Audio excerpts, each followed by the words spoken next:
les jeudis de l'Iliade. Bonsoir à tous. Au nom de l'Institut Iliade, bienvenue et merci à la Nouvelle Librairie de nous accueillir ce soir.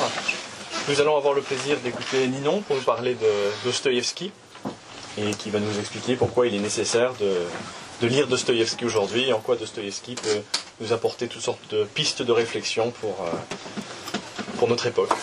Ninon, je t'en prie. Merci. Bien, bonsoir à tous. Surtout, vous me dites si vous trouvez que je ne parle pas assez fort ou quelque chose comme ça, n'hésitez pas à me le dire. Voici, nous allons commencer. Alors, je suis déjà un petit peu intimidée d'être ici, entourée de tant de grands noms. Et voilà, je souhaiterais parler un petit peu de Dostoïevski, surtout dire en quoi il est vraiment important de le lire. Et je ne suis en rien une spécialiste de Dostoïevski, je n'ai pas écrit d'article à ce sujet. Je suis simplement une lectrice, je lis depuis pas mal de temps maintenant. Et disons que cette idée d'intervention m'est apparue surtout à partir de l'année dernière. Vous allez me dire de quoi ce bas bleu se mêle de littérature, mais bon, on sait jamais, ça peut servir, nous verrons bien. Et ce qui m'a donné l'idée de faire cette intervention, c'était un article sur lequel vous êtes peut-être tombé, vous aussi, l'année dernière, au moment de l'entrée en guerre de la Russie contre l'Ukraine. Donc c'était un article du Figaro, daté du 9 mars, je crois, 2022, qui expliquait que l'université de Milan avait voulu censurer l'un des cours de Dostoïevski. Donc c'était un monsieur qui s'appelle Paolo Nori qui a voulu faire ses cours. Et l'université a dit, ce serait bien qu'en fait on ne fasse pas ce cours vu le contexte actuel, parce que nous ne voulons pas faire de polémique. Et dans la même foulée, à Florence, il y a eu des courriers qui ont été envoyés au maire afin de leur demander de déboulonner la statue de Dostoïevski qui venait d'être inaugurée quelques mois auparavant au moment des 200 ans de l'anniversaire de la naissance de cet immense écrivain. Donc je suppose que lorsqu'on a un minimum de curiosité intellectuelle, cela ne peut que nous ulcérer de lire ce genre d'article, surtout lorsqu'on sait l'immense écrivain que fut Dostoïevski. Donc c'est pour ça que je me suis décidée à parler un peu de cet homme. Alors, je me suis dit, comment on va s'y prendre surtout dans le laps de temps dont on dispose. Après, restez pas dehors.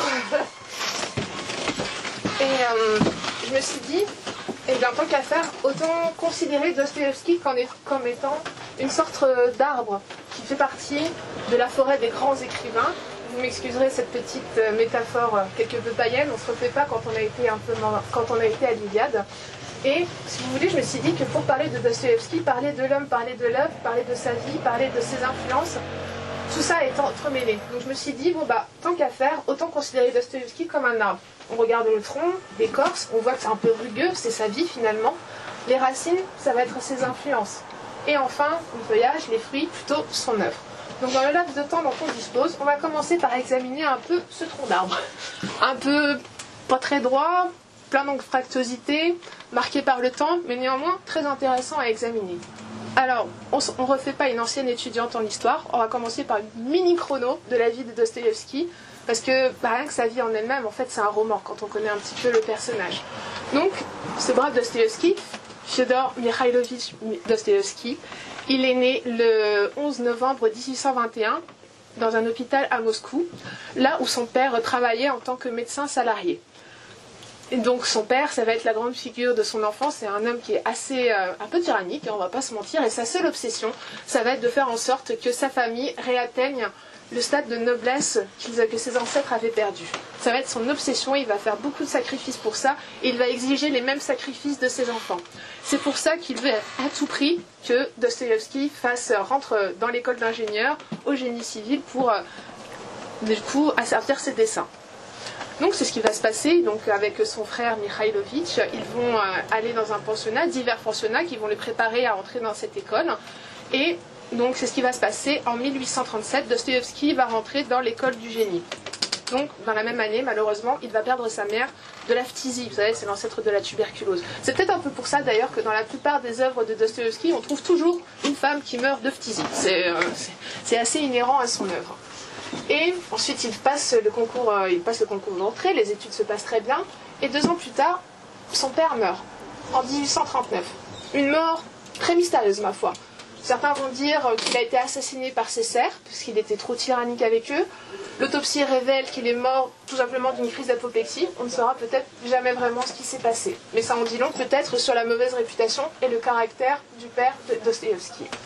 Quoi qu'il en soit, peut-être un peu libéré du joug paternel, Dostoïevski va se dire « Chouette, maintenant je veux peut-être pouvoir vraiment faire ce que j'ai envie de faire, à savoir de la littérature ».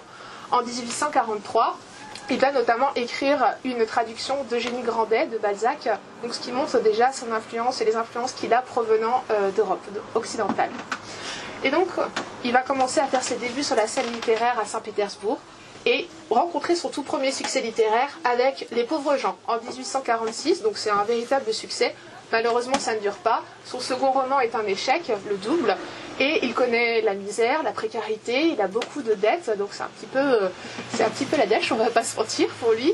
Et ce qui va aussi, un autre événement marquant de sa vie, c'est qu'il va aussi commencer à fréquenter à partir de 1847 le cercle de Petrachevski. Alors qu'est-ce que c'est que ce cercle ?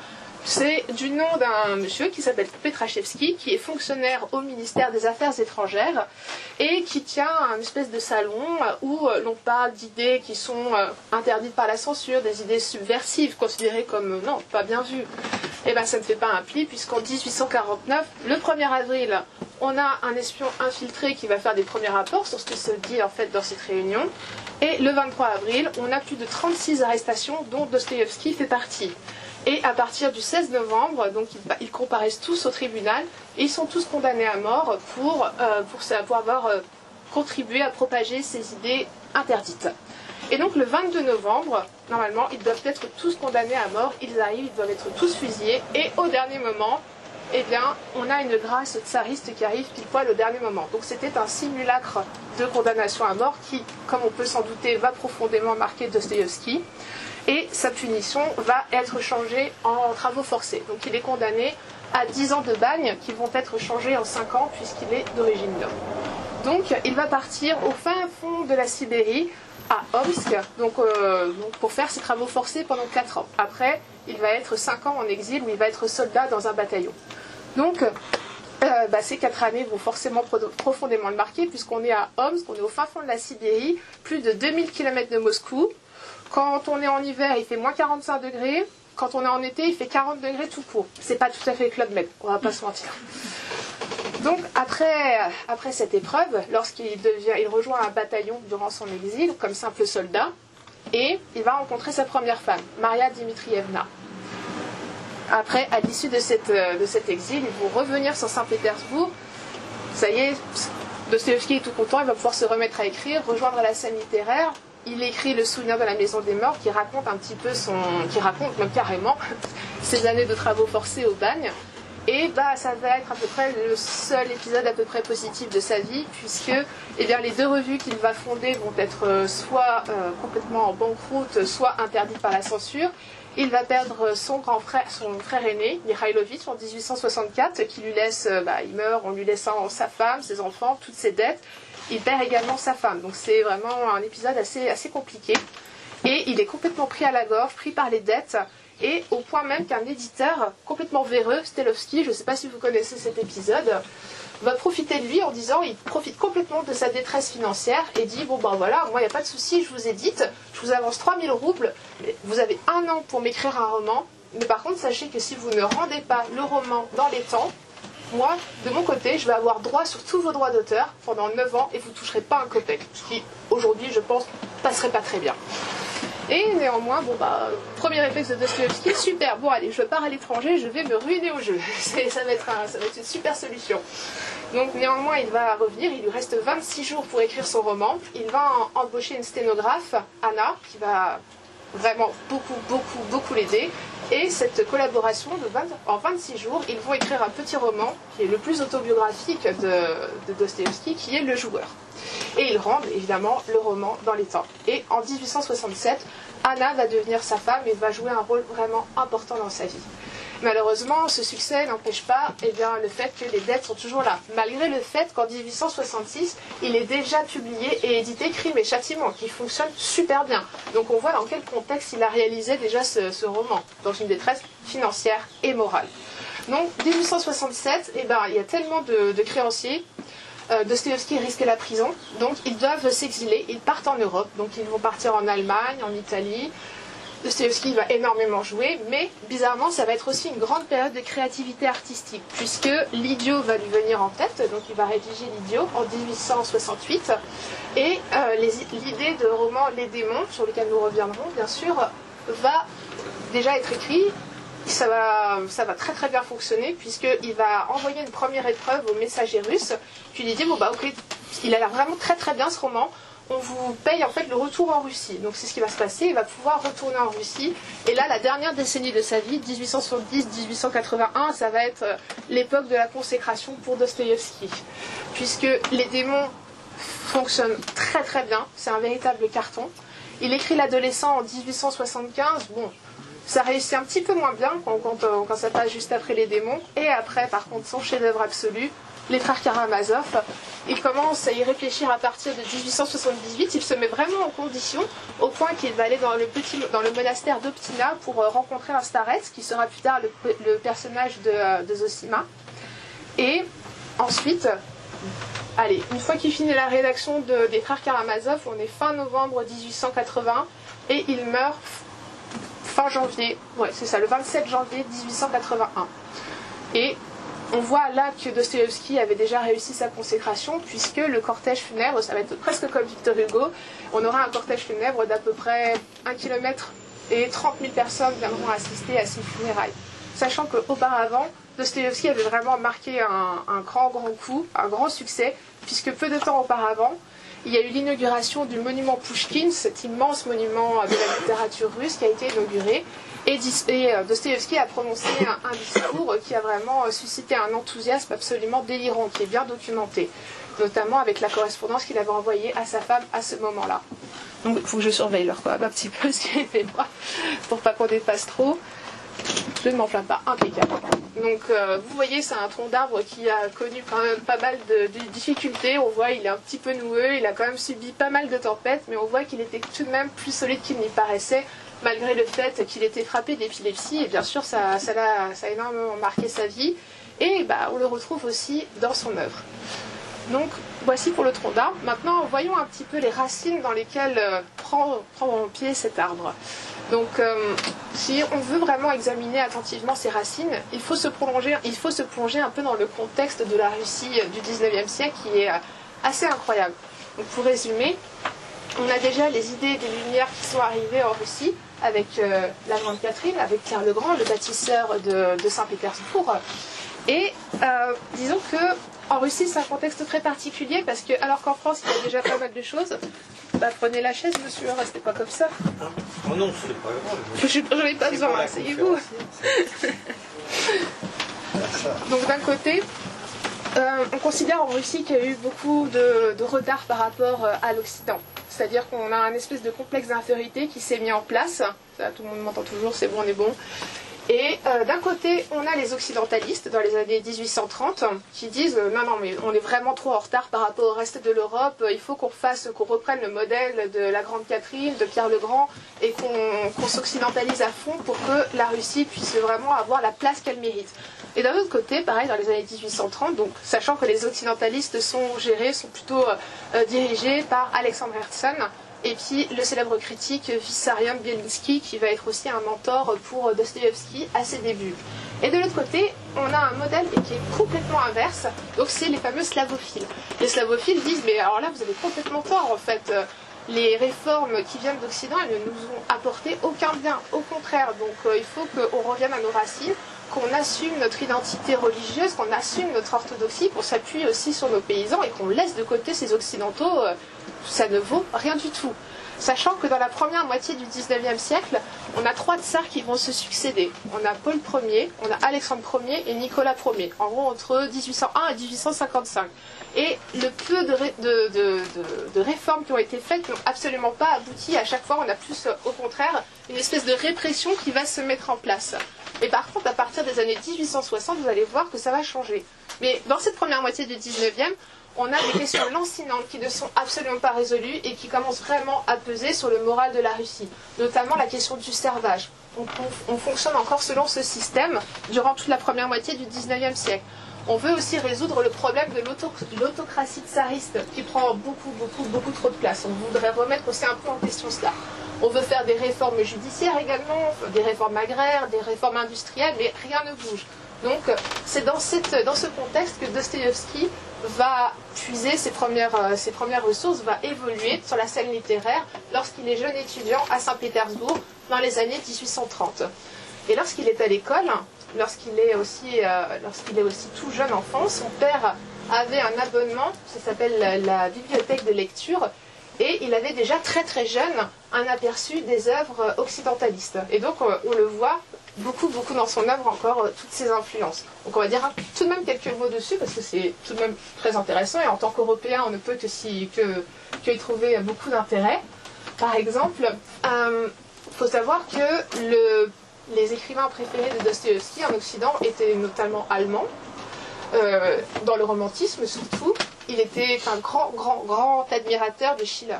C'est quelque chose qui va le marquer dans toute son œuvre. Les brigands de Schiller notamment, on le retrouve dans les frères Karamazov.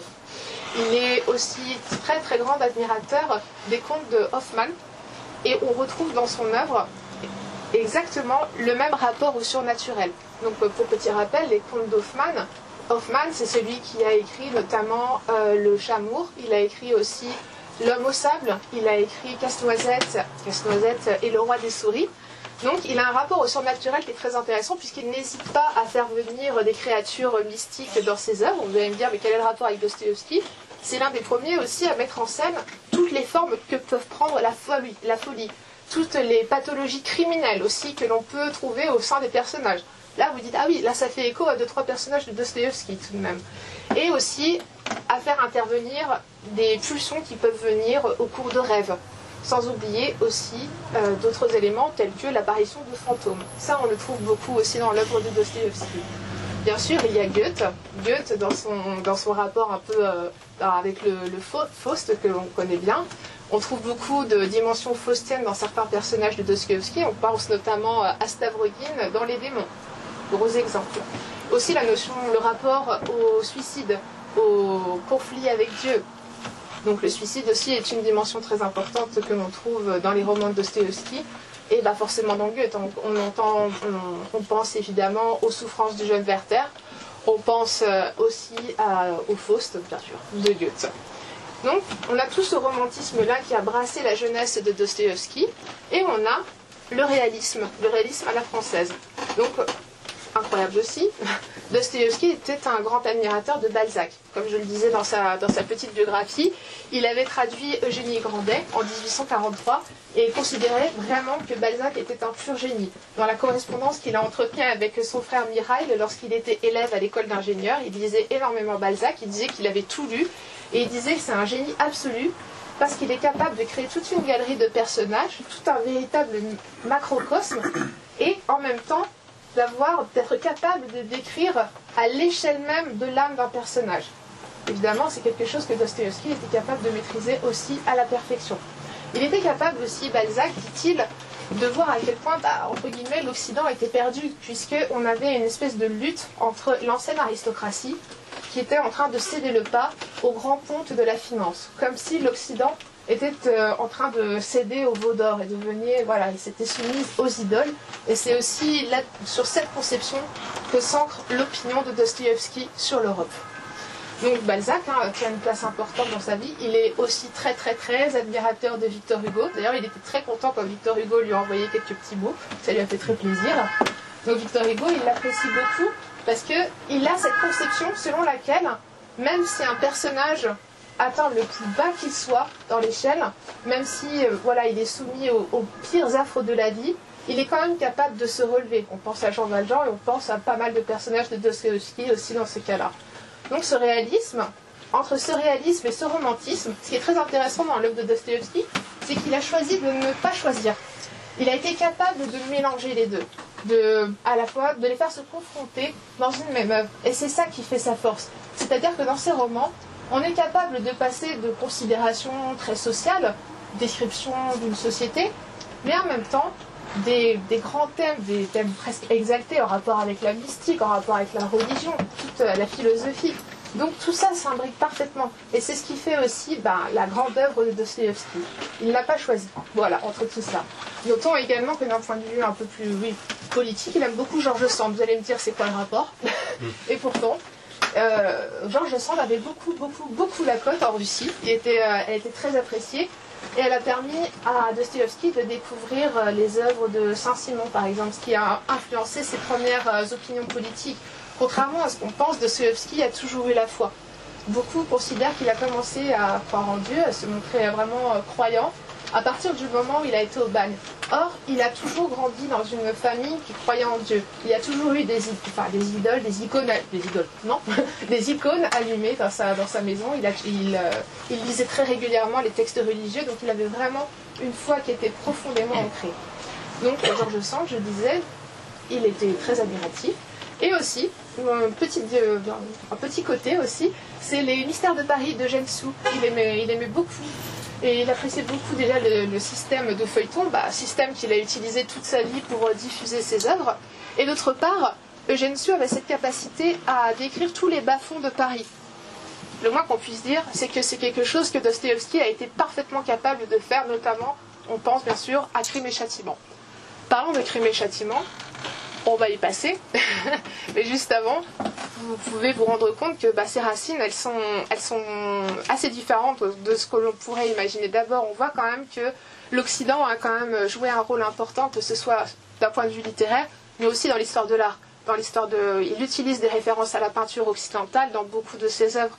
On sait par exemple qu'il était un grand admirateur de, je ne sais pas si vous voyez quel tableau c'est, la Madone Sixtine qui se trouve à Dresde dans la Gemäldegalerie, qui représente tout simplement une vierge à l'enfant, un grand tableau monumental. Et lorsqu'il était en exil en Allemagne, Dostoïevski, raconte sa femme en tout cas, était capable vraiment de passer des après-midi entières à contempler cette œuvre. Et on sait aussi que juste avant de rédiger l'Idiot, il a regardé le tableau qui se trouve en Italie, je crois, de Hans Holbein l'Ancien, qui montre un Christ mourant. C'est une peinture qui l'a vraiment bouleversé. Sa femme a même eu peur qu'il fasse une crise d'épilepsie en le voyant. Et lorsqu'il a regardé ce tableau, donc on voit vraiment un Christ juste après être descendu de croix dans son aspect le plus humain, le plus pathétique qui soit, vraiment pas bien, un corps, un cadavre. Et il a dit en voyant ce tableau, mais en fait, on pourrait perdre la foi rien qu'en voyant ce tableau. Et cette référence, il l'a réutilisée dans l'Idiot notamment, lorsque Rogojine invite un moment le prince Mouchkine dans sa chambre. Il a une reproduction de ce tableau dans sa chambre et il fait également dire au prince Mouchkine, mais on pourrait perdre la foi en voyant ce tableau. Donc on voit que les références occidentales, elles sont vraiment présentes dans l'œuvre de Dostoïevski. Mais bien sûr, ça ne se limite pas à ça. Il est profondément admiratif, je disais, de grands noms de la littérature russe qui l'ont précédé, notamment Gogol. J'ai failli dire Google quand même, on est bien. Et, pas tout à fait, je ne suis pas sûre qu'il aurait apprécié d'ailleurs. Et surtout, vraiment, Pouchkine a eu un rôle très très important dans toute sa vie. Donc voilà pour les influences de Dostoïevski, au moins d'un point de vue littéraire. Voici ses racines. Et maintenant, je vérifie toujours le temps. Impeccable. On a le temps maintenant de parler un petit peu de son œuvre. Bon, forcément, j'ai préféré en fait me concentrer sur 2 fruits portés par cet arbre, 2 fruits en particulier, plutôt que de parler tout d'un coup, parce que si on veut évoquer rapidement toute son œuvre, je vois pas trop l'intérêt, parce que c'est comme si c'est parler pour ne rien dire, donc je préfère me concentrer sur 2 œuvres, comme ça on peut quand même analyser, parler un petit peu de certains thèmes qui étaient vraiment chers à Dostoïevski. Donc on va parler des Crimes et Châtiments. Et ensuite, on dira quand même quelques mots des démons, parce que c'est son roman le plus politique, et c'est aussi ce qui nous intéresse aussi ici. Donc, pour Crimes et Châtiments, vous l'aviez tous lu ou... N'hésitez pas, je ne suis pas la seule à me parler. Qui est-ce qui ne l'a pas lu? Allez-y, dites-le. Super. J'espère que je vous donnerai envie de le lire dans ce cas. Donc, Crimes et Châtiments, si on voulait vraiment résumer très très brièvement ce roman, on pourrait dire, c'est un jeune étudiant sans le sou à Saint-Pétersbourg qui décide, par pauvreté, désespoir, que sait-on, de commettre un meurtre en assassinant à grands coups de hache une vieille usurière. Et en plus, on oublie de dire souvent, c'est que ce n'est pas un seul meurtre qu'il commet, mais c'est un double meurtre qu'il commet, puisqu'il va tuer dans la foulée, parce qu'elle était là, elle ne devait pas être là, en tant que dommage collatéral. il tue la demi-sœur aussi de l'usurière. Donc on pourrait se dire, bon, en fait c'est l'ancêtre du thriller psychologique, c'est exactement d'ailleurs ce que disent les critiques aujourd'hui, c'est le tout premier thriller psychologique. Évidemment, cela ne peut se limiter qu'à ça, puisque Crime et Châtiment, c'est bien plus qu'une simple enquête policière. Donc évidemment, on connaît déjà le meurtrier, mais par contre, c'est qu'on ne connaît pas vraiment le mobile. Et le fait que ce soit diffusé en feuilleton, d'un mois à l'autre, entretient encore plus le suspense lorsque les lecteurs à l'époque devaient lire ce roman, puisque le mobile n'est vraiment pas si évident qu'il n'y paraît. Au début, on se dit, bon ben voilà, il était complètement pauvre, il était malade, c'est son meilleur ami d'ailleurs dans le roman qu'il dit, Razumikin. Il dit non mais il a été malade, il était pauvre, c'est pour ça qu'il a commis ce meurtre. Pas forcément. Après, on va se dire, bon bah c'est parce que c'était un moindre mal pour la société. Cette bonne femme, elle est horrible. Alors déjà physiquement, hein, elle est décrite, on dirait un succube, elle est horrible, elle a les cheveux graisseux, elle est méchante avec sa belle-sœur, elle a des taux d'intérêt qui sont complètement exorbitants, donc non, elle est horrible, tout le monde la déteste. Donc je dis, bon, bah, c'est un moindre mal finalement de tuer cette bonne femme parce que ça ne pourra être que bénéfique à la société. Et ben, on va voir que c'est. Enfin, je ne spoil pas la fin, on va dire. Ben, c'est un peu plus compliqué qu'il n'y paraît. Donc on pourrait se dire, ok, c'est une enquête comme ça pour trouver le mobile. Pas seulement. C'est aussi une immense fresque sociale qui décrit parfaitement les bas-fonds de Saint-Pétersbourg. On passe vraiment par tous les endroits les plus improbables qui soient à Saint-Pétersbourg. On passe des rues qui sont étouffantes parce qu'on est en été. En plus, à Saint-Pétersbourg, c'est la ville l'endroit était le moins fait au monde pour bâtir une ville, puisqu'on se retrouve juste à l'embouchure d'un fleuve. Il y a beaucoup de vent. Quand il y a du vent, le fleuve il reflue dans les rues de Saint-Pétersbourg. Et qu'est-ce que ça fait quand l'eau elle stagne? Ça fait le choléra. Donc il y a des milliers de morts tout le temps. Enfin, c'est vraiment pas du tout un endroit où il fait vivre. Quand c'est l'été, c'est étouffant. En plus, on a plein de monde qui vient déménager sur Saint-Pétersbourg pour essayer de trouver du travail. Donc on voit toute une foule assez bigarrée, que ce soit des mendiants, des petits fonctionnaires alcooliques, on voit des prostituées, on voit des étudiants sans le sou. On voit de tout. Donc c'est une véritable fresque sociale. Donc on le voit à travers toute une galerie de personnages qui permettent de dénoncer cette misère sociale. On pense notamment au personnage de Barbeladoff. C'est ce petit fonctionnaire alcoolique, tellement alcoolique qu'il a bu le peu d'argent qu'avait sa propre famille, à tel point que sa propre fille, Sonia, est obligée de se prostituer. On a également Razumikin, le meilleur ami, cet étudiant qui est sans le sou. On a toute une galerie de personnages qui vit dans cette misère, mais on a aussi une misère de cœur, si j'ose dire, qui est décrite. On pense notamment au fiancé de la sœur de Raskolnikov, donc Lougine, personnage atroce, qui se fait passer pour occidentaliste, il adore les nouvelles idées, donc ça ne dérange pas d'épouser une jeune fille sans le sou. On découvre qu'en fait il voudrait juste qu'elle lui soit reconnaissante ad vitam aeternam pour pouvoir asseoir définitivement sa domination dessus. Donc toute cette misère-là est décrite, cette misère de cœur. Et le pire personnage qui soit dans ce roman, dans le genre misère de cœur, c'est le personnage de Svidrigaïlov. Donc Svidrigaïlov, c'est l'ancien employeur de Dounia qui l'a harcelé. Elle aurait pu faire aussi MeToo, Dounia, on va pas se mentir. Et donc Svidrigaïlov, c'est un personnage, qui décrit vraiment tous les vices que peut receler un cœur, et on va voir tous les crimes qu'il a été capable de commettre. C'est vraiment pas Jojo, voilà. Donc toute cette fresque sociale, voilà. Ça lui permet également à Dostoïevski, c'est un roman qui lui permet de montrer aussi son rapport à la morale. Ça va pas mal nous intéresser. Si on a le temps, j'ai peut-être encore un petit passage peut-être pour vous. On va trouver un petit passage. Donc au moment de l'enquête policière, c'est un véritable jeu du chat et de la souris qui va se passer entre Raskolnikov et le juge d'instruction, donc Porphyri. Et il ne va jamais l'interroger officiellement en le convoquant au commissariat de police. C'est ça qui est très intéressant. À chaque fois, ça va partir sur une conversation badine. Ils vont se rencontrer dans des lieux de sociabilité, on va dire. Et puis en fait, ils vont se chercher comme ça.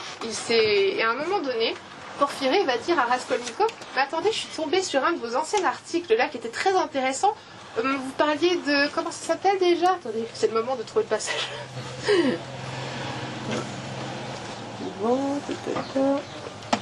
C'est le moment de ne pas l'avoir.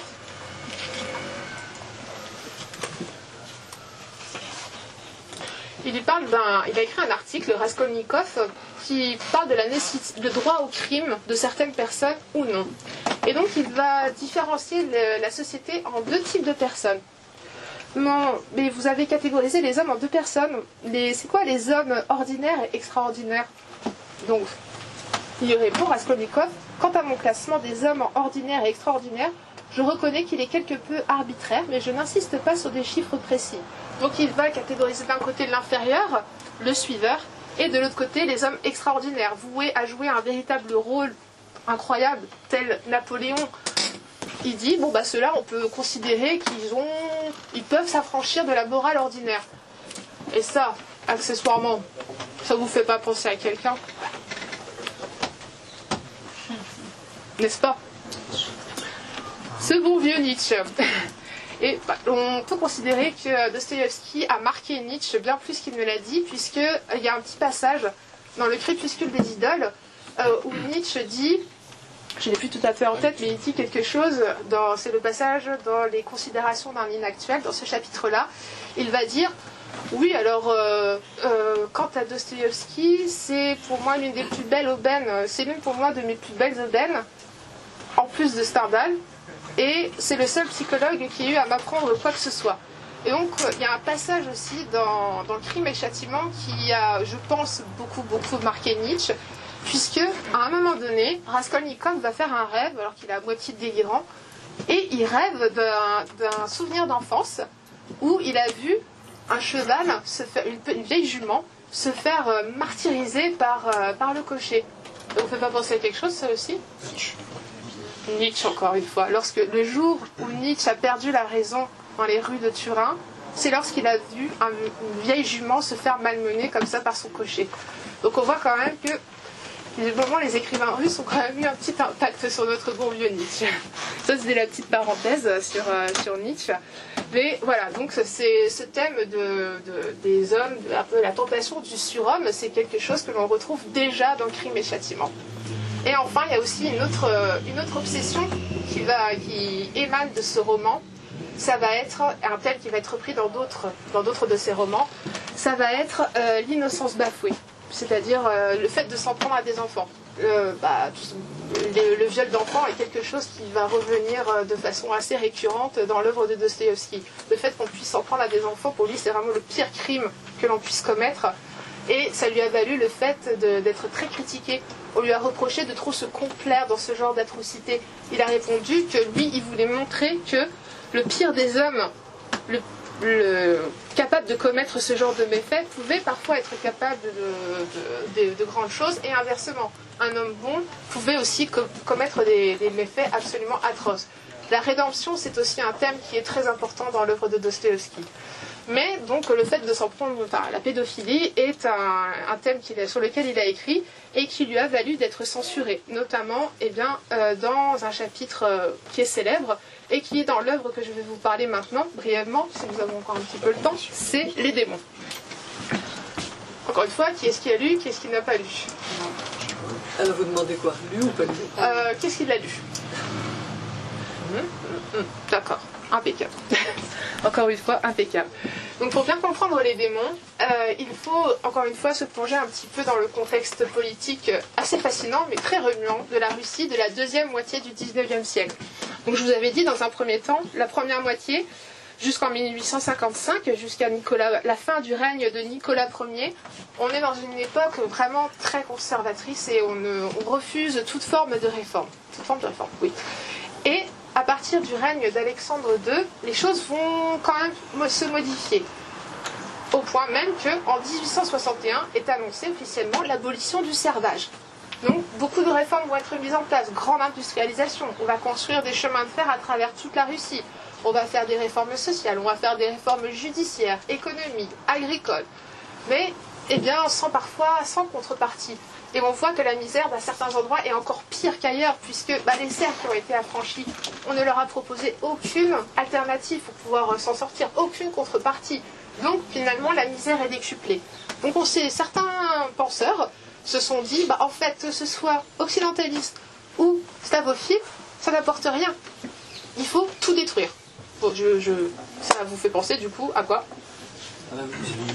Au nihiliste, exactement. C'est le nihilisme qui va commencer à se mettre en place et dont Dostoïevski avait entendu parler lorsqu'il était en exil en Allemagne. Ça l'avait beaucoup marqué. Et il a entendu parler d'une certaine affaire qui lui a servi de matériau pour écrire Les démons. Cette affaire, elle a défrayé la chronique.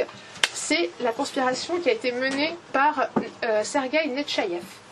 Donc qui c'est ce brave bonhomme? Donc c'est un fanatique nihiliste, ni plus ni moins, qui a mené des agitations étudiantes à Saint-Pétersbourg. Donc on est à la fin des années, on est en 1869. Donc après vu qu'il est sur le point d'être emprisonné, il est arrêté, en fait il s'évade de la forteresse, il va en exil en Suisse, ou en fait il s'est juste exilé en Suisse, il s'est apparemment jamais fait arrêter, il ne s'est jamais évadé. Et 6 mois plus tard, on entend parler de l'assassinat d'un étudiant, un certain Ivanov. Donc très vite, on comprend que c'est certainement Netchaïev qui est à l'origine de cet assassinat. Et cet Ivanov a probablement été assassiné parce qu'il remettait en question les méthodes de Netchaïev qui, il voulait absolument que ses militants, ses sbires, soient totalement sous sa domination, qu'il l'écoute vraiment sans contester son autorité, donc vraiment un pouvoir bien trop prononcé qui ne plaisait pas du tout à Ivanov, et c'est pour ça qu'il a été assassiné. Cette affaire a profondément choqué Dostoïevski, et ça a été son matériau de base un de ses matériaux de base pour écrire Les démons. Donc, encore une fois, Les démons, c'est comme Crime et Châtiment. On pourrait penser que l'intrigue de base est très simple, mais c'est beaucoup plus dense qu'il n'y paraît.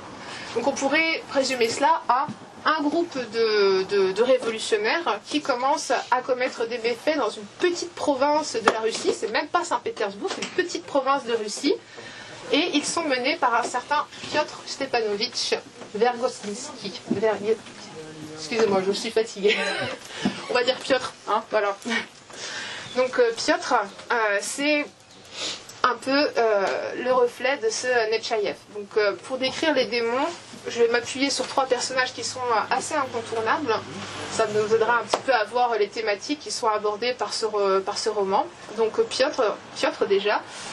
Donc Piotr, c'est Netchaïev. Et on voit, c'est vraiment c'est le pire manipulateur qui soit. On pourrait se dire que son imitation de Netchaïev se résume simplement à vouloir fomenter un assassinat et des soulèvements. Mais en fait, il incarne parfaitement toutes les méthodes qui ont été écrites dans un petit livre qui a été rédigé par Netchaïev, qui s'appelle Le catéchisme du révolutionnaire. Bon, alors là, tous les coups sont permis. On dit, par exemple, n'hésitez pas à vous pointer une petite réunion politique avec un illustre inconnu, en disant, mais c'est un représentant du comité central qui vient vous observer, alors que lui n'a rien demandé à être là. C'est exactement ce qui se passe dans le roman. Et la manipulation, alors ça, on y va à fond, la tromperie, la séduction, c'est ce qu'il essaie de faire avec le couple la femme du gouverneur et le gouverneur lui-même. Qu'est-ce qu'il fait d'autre? Il veut utiliser l'un des grands personnages aussi de ce roman, Stavrogin, pour le faire passer pour un faux tsar, histoire d'avoir le soutien populaire.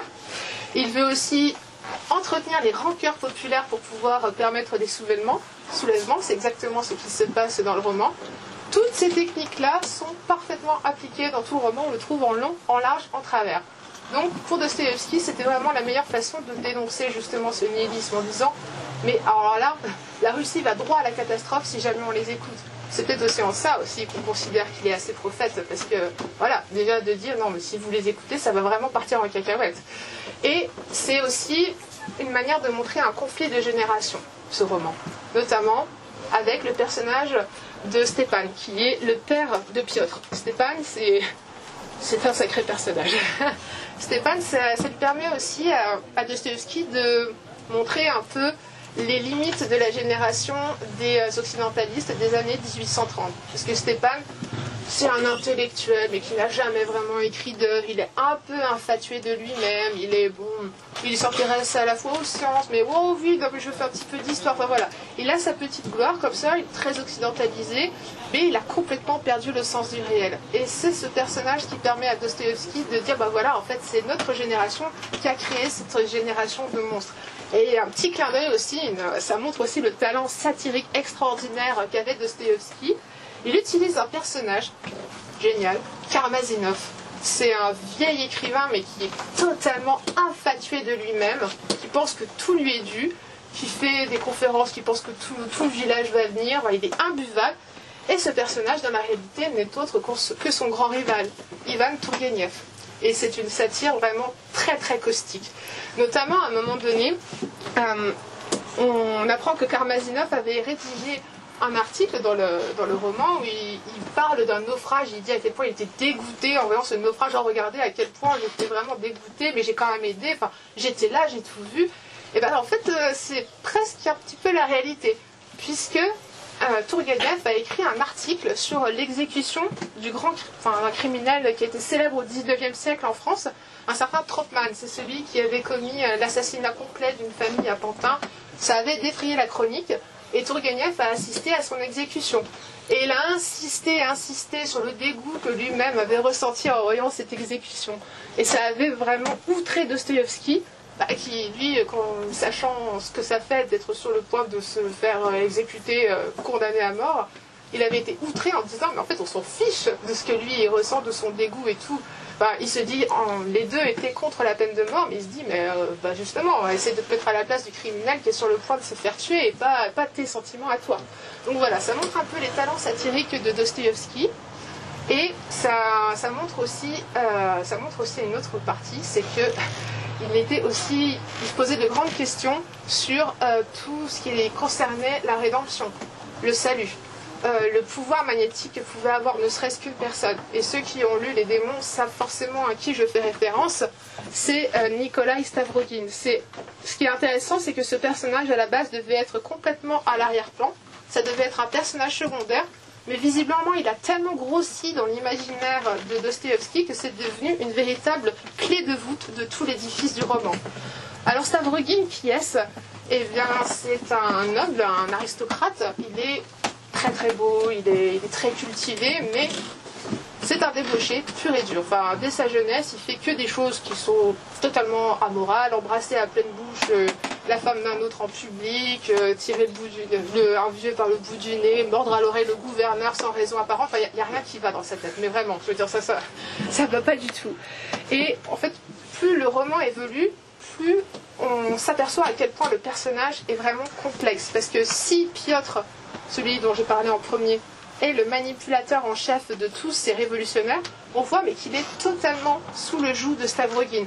Il y a un passage absolument phénoménal où il lui dit « Mais vous êtes beau, Stavrogin, je suis nihiliste, je n'aime pas les idoles, mais je vous trouve beau, enfin, vous serez à la tête de la Russie, je ferai de vous le nouveau tsar. » Il a un pouvoir magnétique qui est incroyable. Mais on n'arrête pas de dire au cours du roman qu'il porte un véritable masque. Et que s'il fait ces choses par cruauté, par presque désintérêt, de manière désintéressée, sans vraiment savoir ce qu'il fait, ça dénonce un peu l'ennui de cette aristocratie russe qui a totalement un peu perdu le sens des réalités, toute notion du bien et du mal, à cause de cette génération des occidentalistes de 1830 notamment.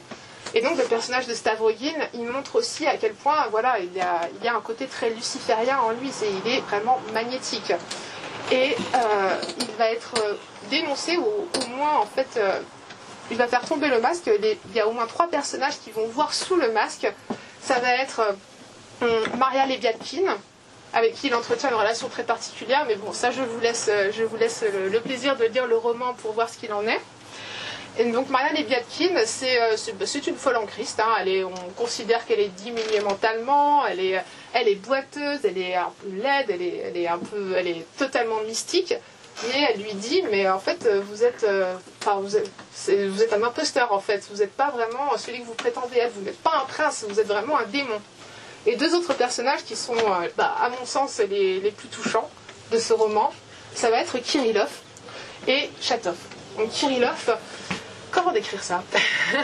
Kirillov, c'est un personnage qui permet à Dostoïevski de montrer aussi les dérives de cette génération qui a un peu mal mâché ces idées qui viennent d'Occident, notamment les écrits de Feuerbach, qui dit on est en train de virer à l'athéisme là, très clairement. Donc s'il n'y a pas de Dieu, ça veut dire que c'est l'homme qui est Dieu. Donc ça veut dire que l'homme peut plus ou moins pas faire n'importe quoi, mais qu'il a la liberté suprême. Et l'obsession de Kirillov dans tout le roman, ça va être plus ou moins de se suicider pour prouver cette théorie. Voilà. C'est dit très grossièrement, mais ça montre un peu l'idée du personnage qui est obsédé par cette théorie et qui pense que le suicide, c'est la liberté suprême que l'homme peut avoir. Et ce personnage voilà, arrive à percer Stavrogin à jour. Et il en est de même pour Chatov. Chatov qui est vraiment pour moi le personnage le plus touchant, et même oui, le meilleur personnage quasiment des démons.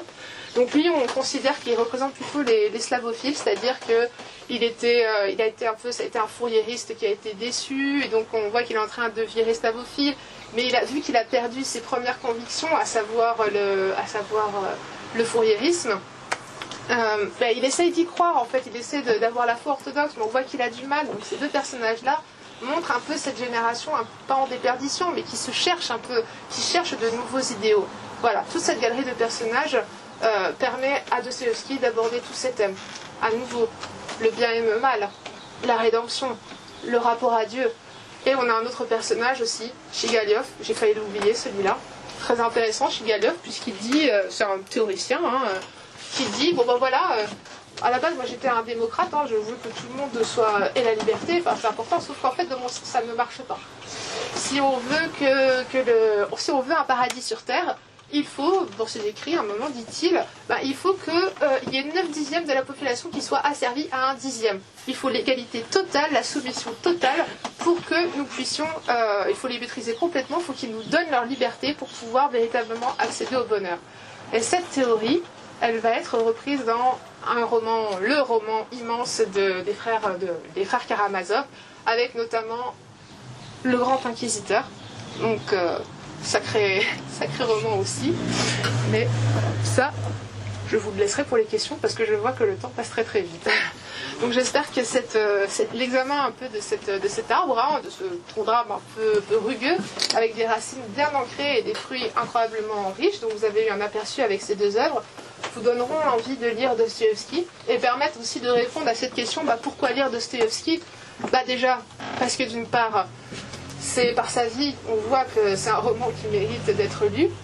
Pour son style, voilà, on passe par tous les thèmes. Il est capable de faire coexister dans ses œuvres à la fois du tragique, du burlesque, du romantisme, du réalisme, des fresques sociales, mais tout coïncide parfaitement, tout s'imbrique parfaitement. Il y a une vidéo que je vous recommande de regarder sur l'INA, qui est une interview de George Steiner. Donc c'était un spécialiste, c'était un grand penseur, et il a écrit un roman qui s'appelle Tolstoï ou Dostoïevski. Et il disait de Dostoïevski, et c'est parfaitement vrai, que dans Dostoïevski, le mauvais goût, ça passe, il est capable de faire coexister dans la même pièce Dieu et les chaussettes sales. Ça passe très bien. C'est notamment une référence à un chapitre des frères Karamazov. Donc, déjà pour son style, pour la fresque qu'il offre de la Russie du 19e siècle, et pour les thématiques qui nous interrogent, métaphysiques, philosophiques, littéraires, le bien, le mal, Dieu, dans quelle étagère, voilà, on y va. C'est une expérience à vivre et je vous la recommande vivement. Et j'espère que cette intervention vous donnera envie de vous y plonger. Je vous remercie pour votre attention.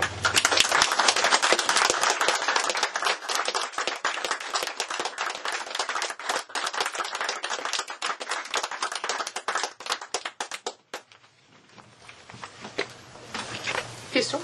Oui, justement, puisque vous venez d'en parler, là, comment comprendre l'intrusion du grand inquisiteur au milieu des frères Karamazov ?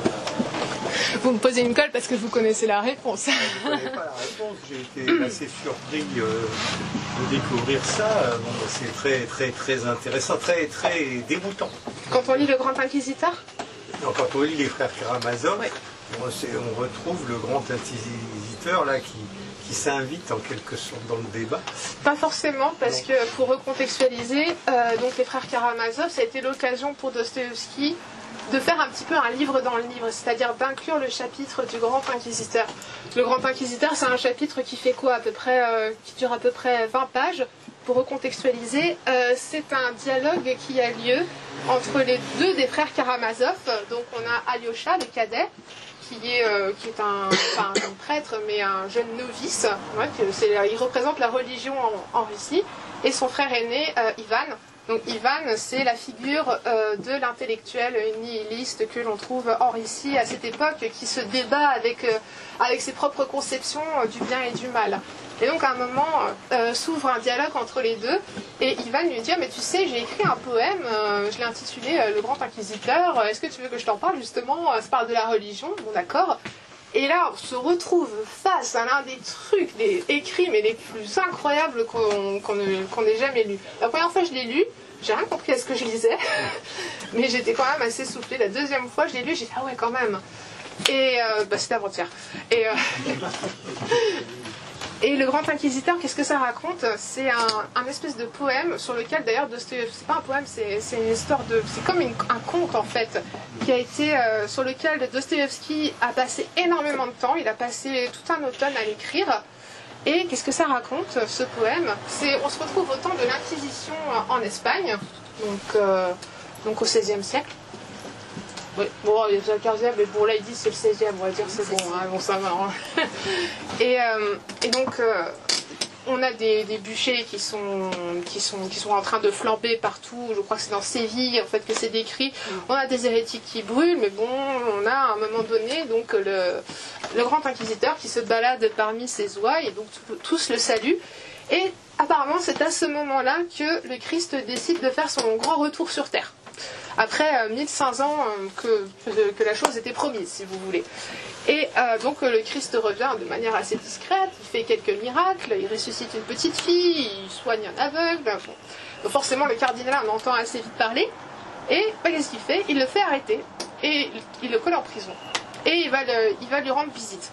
Donc, ce qui est intéressant aussi, c'est que ça montre encore l'influence qu'a eu Schiller sur Dostoïevski, parce que c'est inspiré d'une pièce de Schiller qui s'appelle Don Carlos. Et dans cette pièce-là, justement, on a encore la figure d'un grand inquisiteur qui vient poser un peu le débat sur la notion de libre arbitre. Et donc, pour revenir sur ce grand inquisiteur façon Dostoïevski, c'est le même thème qui est dit là. Donc, le grand inquisiteur lui explique calmement que, en fait, demain, je sais que tu es le Christ. En face, Jésus ne dit absolument rien. Il n'y a pas un mot qui est dit, mais on sait que c'est le Christ qui est en face de lui. Il dit, ce que je vais faire, c'est que demain, tu vas brûler en place publique, même si je sais que tu es notre grand rédempteur à tous. Et on dit ça, on dit, mais pourquoi? Pourquoi donc? Parce qu'il va lui reprocher le libre arbitre. C'est-à-dire, il va dire, en fait, tu as voulu que les hommes soient libres, tu leur as donné la liberté absolue parce que tu voulais qu'ils aient la liberté d'avoir la foi. Mais en fait, tu t'es complètement planté, mon pauvre ami. La liberté ne donne pas le bonheur. Eux, ce qu'ils veulent, c'est le bonheur. Donc, ils vont gentiment mettre leur liberté à nos pieds. Et nous, on va faire leur bonheur, hein, voilà, tout simplement. Donc, il pose la notion de libre arbitre. Il y a ce passage-là, justement. Non, c'est pas les chaussettes, c'est le grand inquisiteur. Voilà. À un moment donné, il lui dit, mais souviens-toi de la première question que tu avais posée. Le sens en est, quoique pas à la lettre, tu veux aller au monde et tu y vas les mains vides avec une promesse de liberté que, dans leur simplicité et leur anarchisme inné, ils ne peuvent même pas comprendre, qui leur fait peur et qu'ils redoutent, car rien n'a jamais été plus intolérable pour l'homme et pour la société humaine que la liberté. Donc tu sais ce qu'il dit, en fait c'est presque comme Shigaliov en fait dans les démons, il dit voilà, on va les asservir, on va pour qu'ils puissent avoir du pain.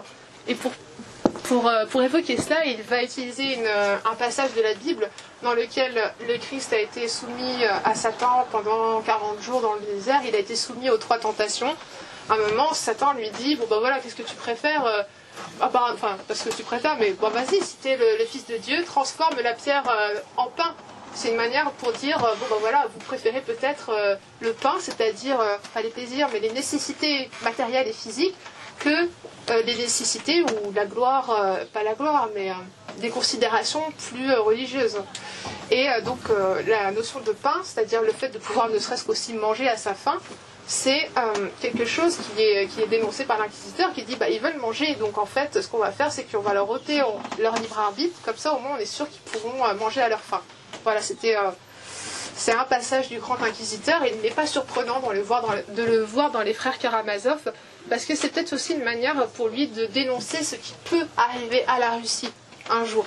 Et à la France. Ce qui arrivera avec Staline. Voilà, et c'est ce qui s'est passé. Le passage a été rédigé, on est entre 1878 et 1880, et la révolution russe, c'est pas si longtemps que ça après, et Staline, et Lénine, et tout ça, voilà. Donc Staline a réalisé la vision de Torquemada. En quelque sorte. D'autres questions ? Mais ça, c'est un caractère très moderne, cette histoire-là. Même pour la France d'aujourd'hui. On pourrait s'y appliquer. Même Albert Camus disait de Dostoïevski que c'était le prophète. Il a été profondément aussi marqué par Dostoïevski. Il dit que ça a été le prophète qui a annoncé les grands inquisiteurs du XXe siècle. Donc c'est dire à quel point quelque chose qui pourrait être actuel aujourd'hui. Qui pourrait venir en tout cas, oui. Oui. Est-ce que vous êtes d'accord pour rapprocher Alyosha et l'idiot comme personnage? C'est une tentation qui a été souvent faite apparemment de rapprocher le prince Mouchkine et puis Alyosha.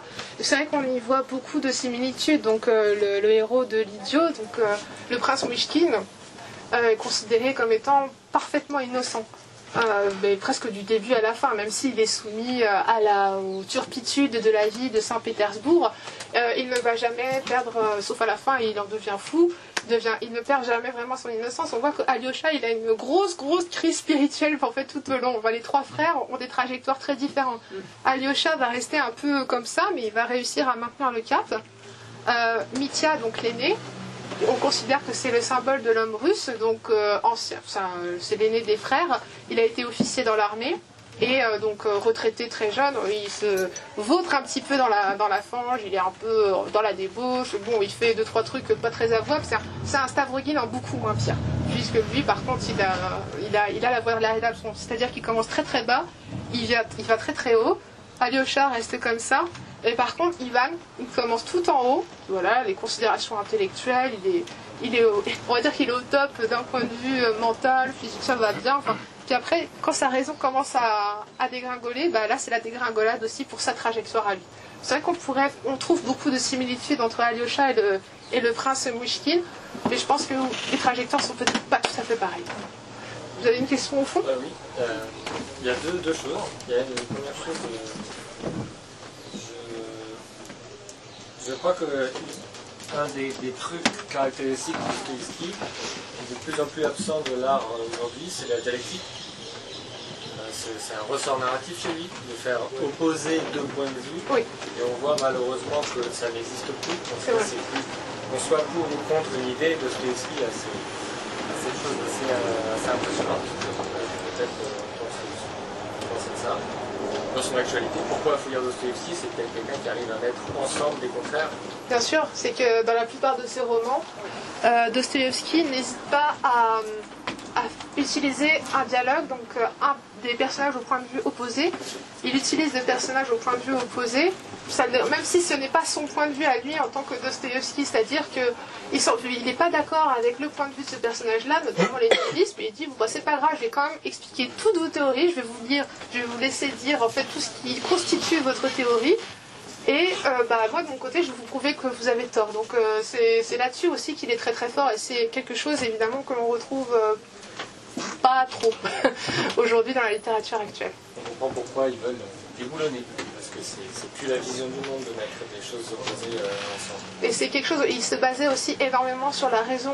On n'a pas arrêté de dire de lui que c'était juste un pur psychologue qui se basait sur les émotions parce qu'il était épileptique et que ça le faisait avoir des crises mystiques, donc il était plus capable de raisonner correctement, alors qu'au contraire, c'était un grand penseur et il était vraiment basé sur la raison lorsqu'il construisait ses romans.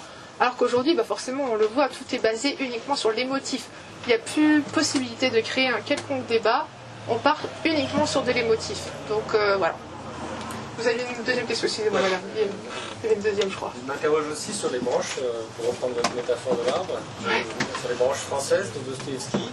Bon, il n'y a pas fou, mais peut-être que je pensais à Bernanos, pour l'itération métaphysique. Alors, il est peut-être moins ancré dans le social, et quoique, mais je pense à l'imposture, par exemple, qui selon moi, et puis peut-être que vous pensez, quelque chose de très dostoïevskien, notamment dans la trajectoire de cet écrivain. Je ne sais pas si on a vu mon français qui fait un peu long. Mais il y a un écrivain pareil qui a une trajectoire très dostoïevskienne dans la posture, c'est l'histoire d'un prêtre qui perd la foi, et un écrivain qui vient le voir pour dire sauve-moi, et il dit non, j'ai mal à me sauver ma gueule, c'est pas pour sauver la tienne. Enfin, c'est très compliqué, donc je parle beaucoup de Bernanos sur le plan métaphysique, mais est-ce que vous avez identifié des héritiers français de Dostoïevski? Ouais, hein. Pas tant. Actuellement, pas tant que ça. Après, je reconnais totalement mon incompétence en la matière aujourd'hui. Mais ça ne m'étonnerait pas que... Oui, il y a le temps, choses comme ça. Oui, il y a vraiment... Ah oui, avec la... Et complètement. Et Julien Green, pour moi, c'est un des héritiers. C'est une lecture récente, mais ça m'a vraiment marqué. Par exemple, quelques-uns de son... Voilà, pour moi, c'est très... On a deux, c'est déjà bien. Et Camus un peu, même si c'est un peu, on est à un niveau un peu plus des versants oui, politique en fait. Pour, L'homme révolté, c'est un livre de Dostoïevski. Oui, mais il le pousse encore plus loin. Voilà. Il le pousse encore plus loin, et puis ses pièces de théâtre aussi. Il a adapté Les Possédés. Voilà, c'est surtout ça. Et les Possédés, ça l'a énormément marqué. Il avait bien aussi saisi comment la philosophie, le but, les thématiques chères à Dostoïevski, mais c'est vrai qu'il a plus utilisé sur le versant politique, uniquement politique. Et c'est dommage, je trouve. Je voulais savoir, en fait, je voulais rebondir sur les frères Karamazov. Parce que je crois que Dostoïevski avait le projet d'en écrire une suite, je crois. Est-ce que, par exemple, ne s'est-il pas inspiré un peu du monde ouvert de Balzac, à savoir que ces personnages récurrents, Rastignac, etc., dans la comédie humaine, et dans les frères dans l'œuvre de Dostoïevski, on voit des personnages qui s'opposent. Par exemple, on voit Mishkin qui représente une figure angélique, face à Stravogin dans Les Démons. Est-ce que, par exemple, Dostoïevski n'a-t-il pas repris, en quelque sorte, ces personnages des frères Karamazov pour en faire une fresque tout au long, dans la suite de sa carrière? Est-ce que vous retrouvez un peu des caractéristiques, des similitudes de ces personnages ailleurs? Donc, si vous voulez parler des frères Karamazov, comme je le disais dans la biographie, il l'a écrit à la toute fin de sa vie. Donc, il n'y a pas eu, on peut pas vraiment... Enfin, c'est vrai qu'on peut voir je veux dire, peut-être qu'il n'a pas prémédité auparavant, peut-être d'en faire un... D'accord. Ouais, c'est ça. Bah, déjà, une chose est sûre, c'est qu'il voulait écrire une suite aux frères Karamazov. Il voulait appeler la suite Les Enfants, je crois. Il écrit dans sa correspondance, voilà, moi j'aimerais me consacrer à mes enfants, mais bon, son emphysème, ses poumons en ont décidé autrement, puisqu'il est mort d'une double hémorragie interne, enfin c'était dur. Et donc oui, alors que déjà les Karamazov, c'est un roman fleuve, hein, il fait 1200 pages. Hein, tout... Oui, bon, on n'est pas loin de... Alors ça c'est Les Démons. Bon, j'ai pas les meilleures traductions, je sais, mais c'est 1200 pages. 1200 pages et il voulait en écrire une suite. Et comme je disais sur les influences de Dostoïevski, Balzac a joué un rôle important, notamment ce que vous appelez la galerie de personnages, les mondes ouverts. C'est ce que je disais, c'est qu'il a un point de vue à la fois macrocosmique, donc avec un point de vue global sur la société, avec toute une galerie de personnages, et d'un autre côté, il est capable aussi de poser le microscope sur l'âme d'un seul individu. Donc la galerie de personnages, c'est totalement aussi balzacien. Et l'autre partie de votre question, c'était quoi?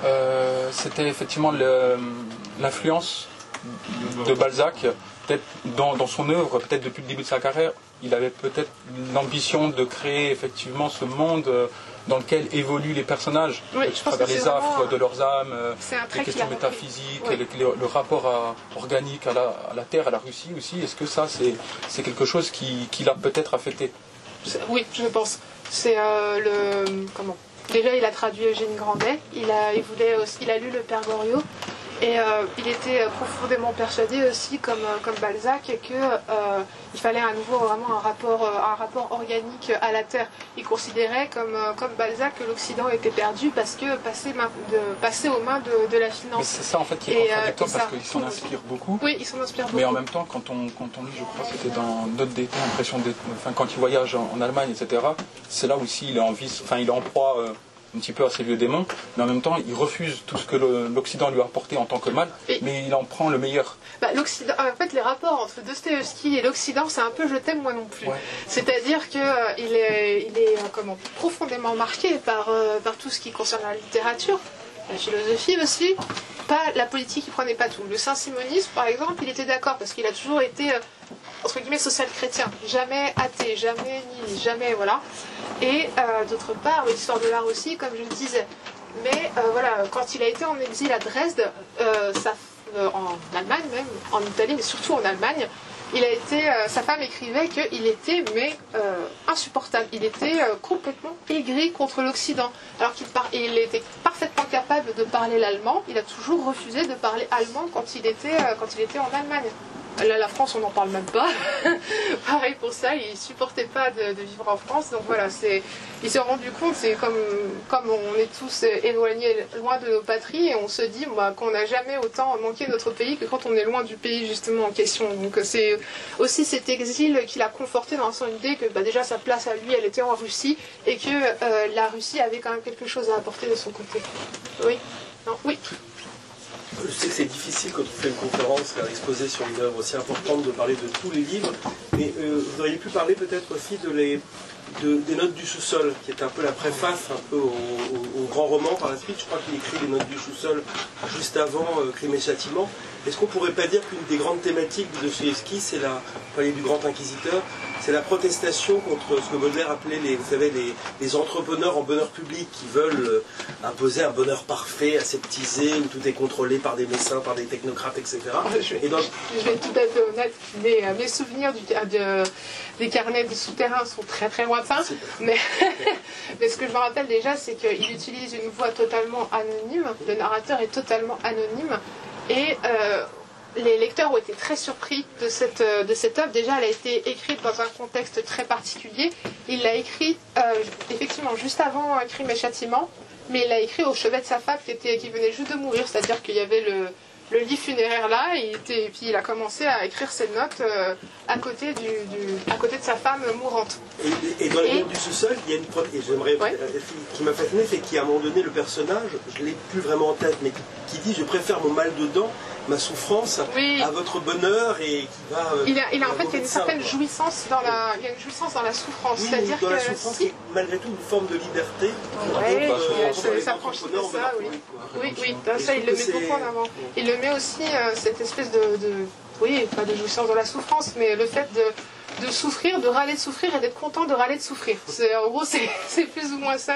Il a mal aux dents, à un moment, en fait, il écrit et puis il dit qu'en fait, il est même presque satisfait de son mal de dents. Enfin, c'est un rapport très, très, très étrange à la douleur. Et ce rapport aussi, on le retrouve un peu dans certaines relations amoureuses. C'est de beaucoup de ces romans. Il y a un rapport presque amour-haine dans beaucoup de ces personnages. C'est Nastasia Rogovine, c'est pareil, c'est surtout Dimitri et puis Grouchenka au début des frères Karamazov. Il y a vraiment une idée comme quoi, à un moment, même Dimitri, il avoue à Alyosha que c'est pas parce qu'on tombe amoureux qu'on aime la personne. Au contraire, on peut tomber amoureux et haïr la personne. Il y a vraiment parfois un rapport à la souffrance qui prend beaucoup d'aspects un peu inattendu dans l'œuvre de Dostoïevski, probablement inspiré de sa propre vie, parce que ses rapports avec sa première femme étaient très compliqués. Elle l'a un peu, comment dire ça, menée par le bout du nez au début de leur fiançailles. Elle l'a d'abord rejeté, puis en fait non, en fait j'ai envie d'être avec toi, non, je préfère être avec celui-là, mais non, en fait je vais me marier avec toi.